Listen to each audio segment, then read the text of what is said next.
Hopefully that's working now. All right, welcome ladies and gentlemen to today's tasting. So one of the most important things that happens in the wine industry and in winemaking generally, you own a vineyard, you make a wine, you think it's the greatest wine ever, you tell all your friends about it and all your reps about it and all your customers online about it, and someone says, how much is it going to cost? And you go, well, it's the greatest wine ever, it'll be $1 million. And it's like, no, come on, let's be realistic. So the best thing to do is to buy wines at different price points to figure out where it sits in the market. Or the other thing is you go, this is a $25 to $30 wine. We need to put it up against a whole bunch of other $25 and $35 wines to try and get your apples and apples. You're benchmarking. This is what's called a benchmarking test or bench test. When you actually blend wines at the bench, it's something called bench blending, and that's a really important part of actually making the blends. But realistically, once you actually do that, you make the wine, you got it, you're looking at it, you want to sell it, you get your reps and everyone on board behind it to have a look at it. You can give the wine to someone and say, how much do you reckon that's worth? And they might drink it and say $10, they might drink it and say $20 or $50 or $100. Best thing to do is to find ones that are already established in the market and see where they sit against it. So today, we've got a wine that's come in. We reviewed it last week. That's the Brockenshack GMS, which we really, really enjoyed. And we said the price was going to be between $25 to $30. But when it comes into our store, we try to get discounts, something like to get it down to that sub 20 if possible, but in this case it's probably about 22. So what we're going to do is we'll have a look at wines that are in the same price point category, and we're going to compare apples and apples essentially. Now they won't be the same blends, but that doesn't matter. It's more to do with, do they look, does this wine stand out? And does it stand out for the right reasons? So I've got 5 wines. We're blind tasting these. Even I've forgotten what order I've put them in. I can't tell you even which one is which. But what we're going to do is we're going to walk through the wines. We don't have to give them scores, but we will talk about each of the wines and talk about what we think they are. If not what they think they are, but what we think the blend is, and what price points. They're all 20, 25 to $30. So we're going to try and rate them in some sort of order. So, I suppose we'll grab wine 1, and it's going to be fairly boring for people on camera watching this without us talking about it, so we are going to be a bit garrulous about it and have a chat as we go. So the nose.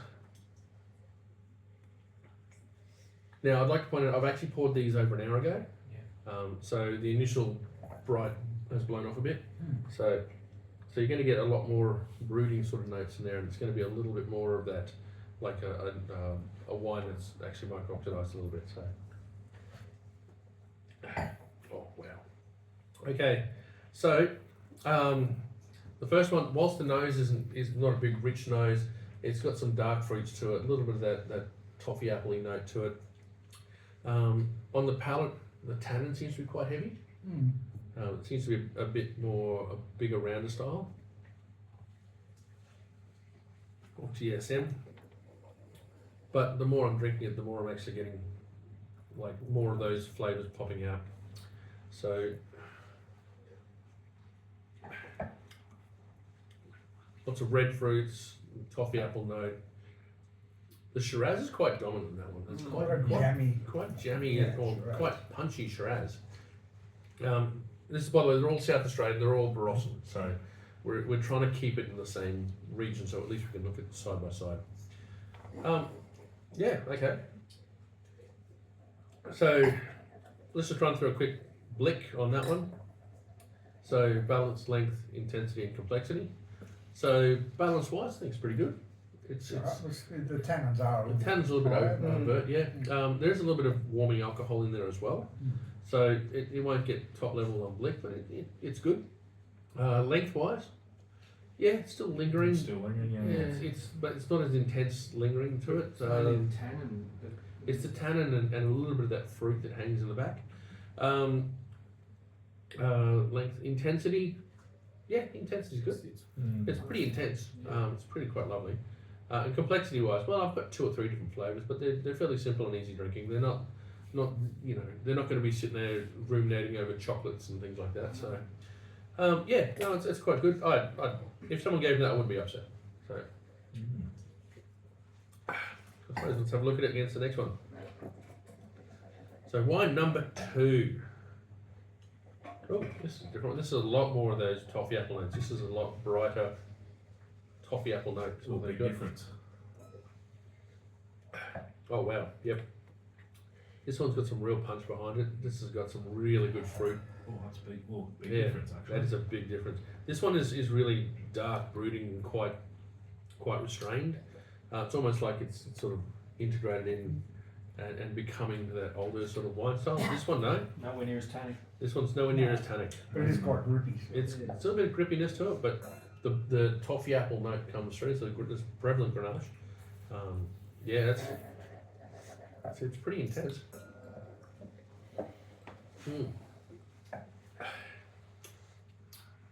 Oh, I quite like that. So balance-wise, I think that's a better balanced wine.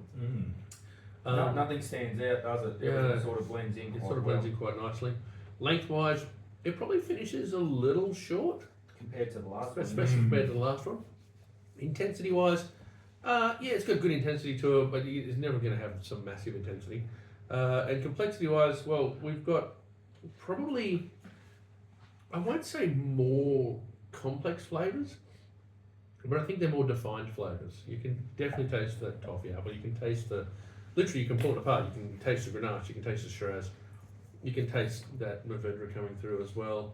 But there's not a great deal of Mourvedre in there making it. No, I was about to say, I wish I had more of it. yeah, so it's a good one. I'd probably rate it slightly above the first one. Only because I think it's better blended. Yeah, I think there's a better blending on that one too. Oh, let's have a look at the third one. That's like, the colours are all fairly similar. There's nothing really distinct about any of the colours. Nearly makes it look like we're having an event. Oh, yeah. Similar they're looking. So, nose is a very restrained nose on this one.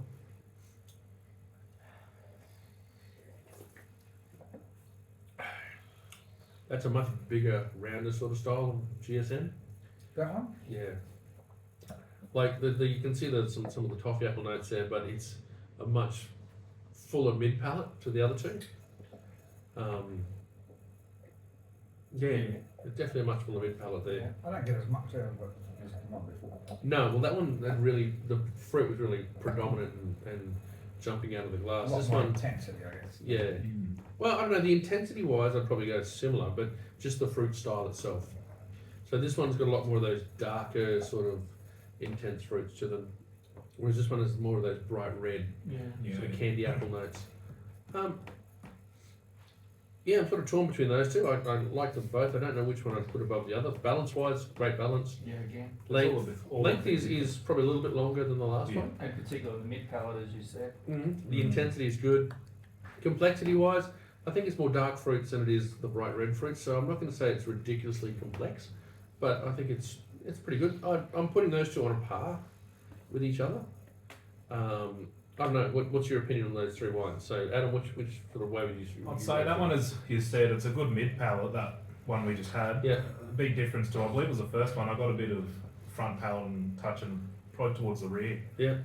And then a big noticeable difference between each one. Like it's not the exact same one we get. Yeah, we're not drinking the same wine over and over again. So out of these three, which is your favourite? I think the third so far. It's probably 3, 2, 1 for me at this point. Yeah. Dan? Number 2 for me. Number 2 for you? Yeah. I'd actually look. I'm putting these two on a par together because I like them both equally, probably for different reasons, and it's sort of a hedging the bet thing, I know, but these two are very, very similar in what I'm looking for, so it's good. Probably with my The Shiraz and that is, Yeah, it just stands out. it's just an outstanding. probably with choice. my flavour palette, I'm a bit more still getting used to these red wines, so a bit more of a not necessarily intense because I'm still getting used to the Shirazes. Yeah. So What's every yours? so often. What's yours, Chatty? 1, 2, 3. So number 3 for you, and number 2 next. Yeah. Yep. Okay. All right. Well, let's have a look at number 4. Let's see what can jump out of the glasses for this one.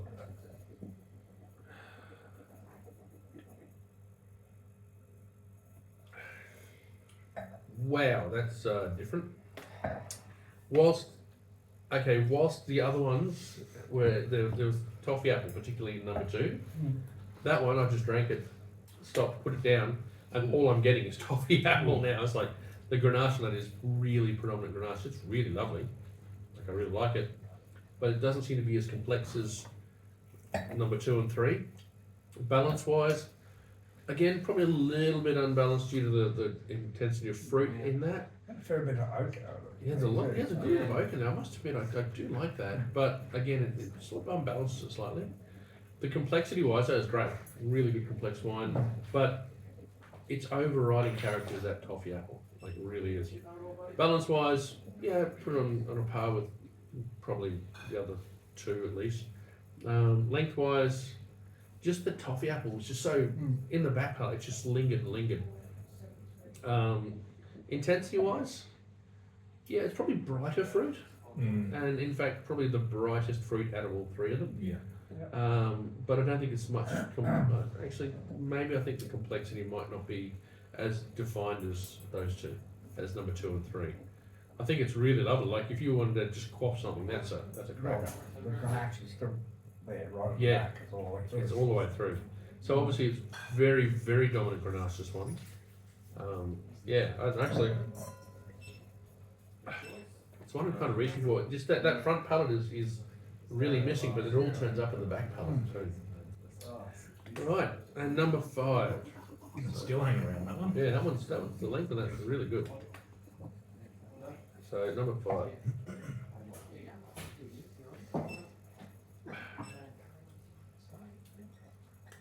Oh, that's different again. So remember, these are all the same blended grapes in different percentages coming out of the same region in South Australia, Barossa. Obviously, Barossa is broken into 3 different parts. You've got Barossa, the valley floor, which encompasses the Western Ridge. You've got Eden Valley, and then you've got High Eden. They're the 3 areas of Barossa. Literally over the hill, though, is Clare Valley, and over the hill again is It's number 5 now. heading towards Adelaide Hill. So it's not that big a difference, but Not a big difference, that one. But the number 5 is, oh, wow.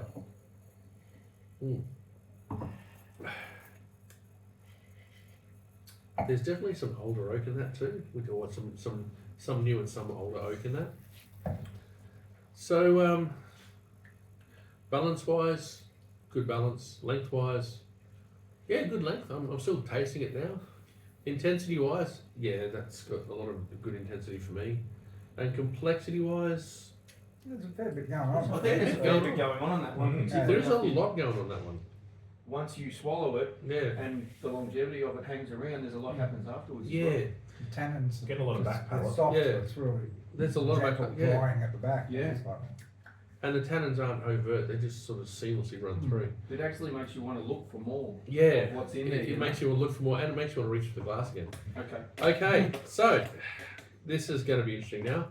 So your own personal choices. What do you reckon is number 1? Chatty? As in what wine it is? Yeah, no. Which No. wine do you reckon is number 1? what was What's your favourite? 5. Number between 5, 25 Chatty? and 30 Yeah. dollars. Rate them for us, please. 5, 5. 3, 4, 2, 1. Okay, yep, that's good. Jeez. Dan? From the best, Yeah, best to worst. Yep. I will go with 5. Yep. But I love number 2. So Yep. 3 2. 5-2. Sorry, 5 2. 3. Hang on a sec.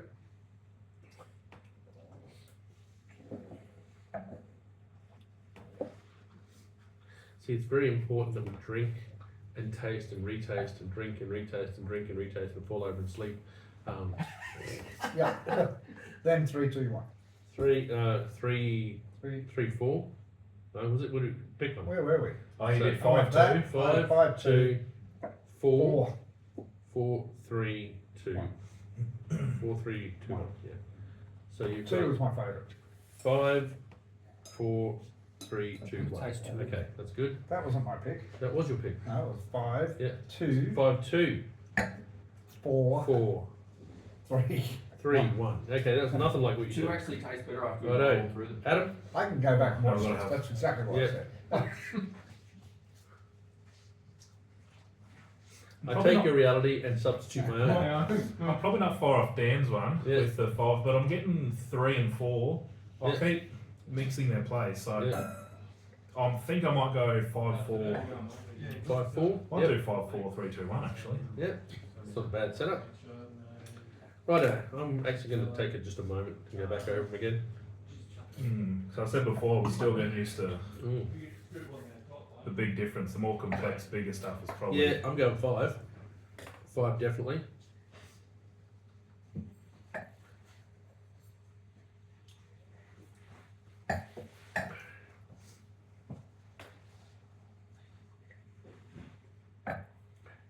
Three, 4, 2, 1. Which I think no different. Hey, all of us are different levels. Chatty, can you bring that box over that's behind you? Behind you. There you go, on the floor. Alright, Adam, you can put it down beside Adam. Put it down beside Adam, and Adam can hand out the bottle. Okay, firstly, let's have a look.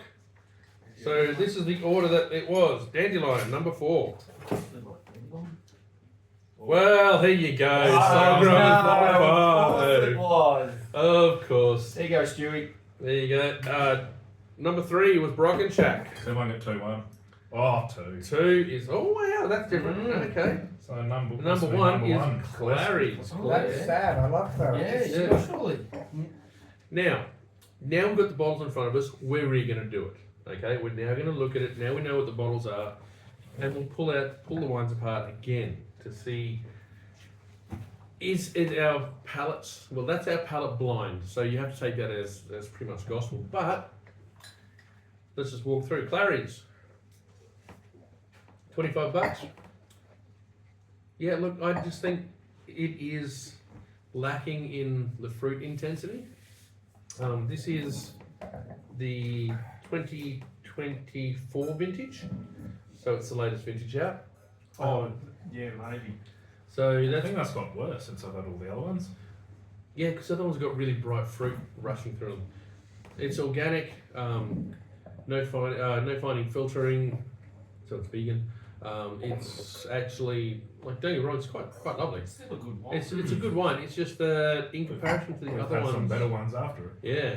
Well, the other one, this was actually a surprise for me. Yeah, because that's usually Graham quite Barossa. tasty. Yeah, Number 2, Mhm. that was my second favourite. yeah, that was a cracker. And it was really lovely. I'd happily drink that any day of the week. That's a great little wine. And again, that sits anywhere between $20 to $25 to $30, depending Well on worth who you it for sell. that. Well worth it. Obviously, Brock and Shacks, which we did last week. That's different again. What is? You opened these earlier and breathe. Last Yeah. week we cracked and poured. We did crack and pour, yeah. This is This is what I was actually intrigued to see. 2 reasons that this happens. 2 reasons that you do this. One is that you want to see what happens when it aerates. So when the wine gets to breathe for a while, it actually shows, it gets that sort of age. What happens with aging is that you're essentially micro-oxidizing the wine over a long period of time. We're actually all, pouring the wines out, letting them sit for an hour, letting them breathe for over an hour. Is going to see what the wine will do in a couple of years. I'm super happy that's my second favourite because Yeah. I really enjoyed it last week. Yep. And I'm happy to say that I really enjoyed it again this Yeah, week. I really enjoyed that again. I think that's a great wine. Again, $25 to $30, which is on special for us. If we can get it for 20, that is That's well worth $22 $22 yeah. every day of the week. What if I said I could do it two for 38? Every day of the week. I might have to put it up there. Two bottles for $38. You'll be Yeah. drinking a lot of. Yeah, I think I will be. Yeah, somehow I will be. All right, but Dandelion number 4. Well, that actually kicked some serious goals for all of us. It was actually either our second or third favorite wine. Fair. You know, Yelena can make great wine, It's fair. It's a good one. and yeah, just that older oak and yeah. nose to it. There's an older oak to it, but it's just really lovely, rounded. A great wine. In fact, all of these are really good. But I just think it's funny that all of us, Soul growers. every single one of us went, Yeah. yeah, Soul Growers. And by the way, as I said, this is completely blind. This wine Just shows you how good it is. is a $30 wine. In fact, don't be surprised if you see it on wine lists, in wine stores at $35. Yeah. Stewie's a really lovely guy, and Tom Fotheringham and Paul Heidecke. They're all really great guys. They've come up and supported us a lot, and they've given us good helpful times and discounts and things as well. So selling that at $25. What, in a restaurant that'd be 40, 45? Oh, easy. No, Easy. I went to, actually, I'll tell you a little secret. I went to the comedy club down in Brisbane, and I went there and I said, they had on there, they've got the iPad, click on the thing and it comes up the QR code, and on it was a bottle of Soul Growers slow grown Shiraz. Oh. And I'm like, well, that looks nice. I wonder how much that is. And it was $50. And I went, they don't know what they've got. I sell that for $60 retail. I'll have. I'm sitting in that, so I ordered one just to see what would happen, and it turned up. And it took them 10 minutes. It took them 20 minutes to find a corkscrew to open it up. And they brought it over and they said, "Oh, there you go." I said, "Oh, thanks for that." And when I said, "That's all fine." She goes, "Yeah." I said, "You got the corkscrew?" "Yeah." He goes, "Good. Beep. I'll have another one as well, thank you." 3 bottles ended up on my table, and Roz is like, "What are you doing?" I said, "That's right. I'll just ask the cork back and take it home. It's better than I can buy it for." Oh, yeah. But there you go. So our pick of them. So in a benchmark testing. So this is the big thing. We did this to try and find out, is this set at the right price point? With that one particularly 24. at 25, that at 25, that at 25 approximately, that at 25, that at 25. This was the winner. Clear winner. Yeah. But on the second part of it, we had 1 for that vote, 1 for that vote, and 2 for that vote. So we'll just, by a matter of democracy, we'll put that forward. And the other 2 are just a tie. So I think, yes, in the benchmarking thing, it fits in perfectly.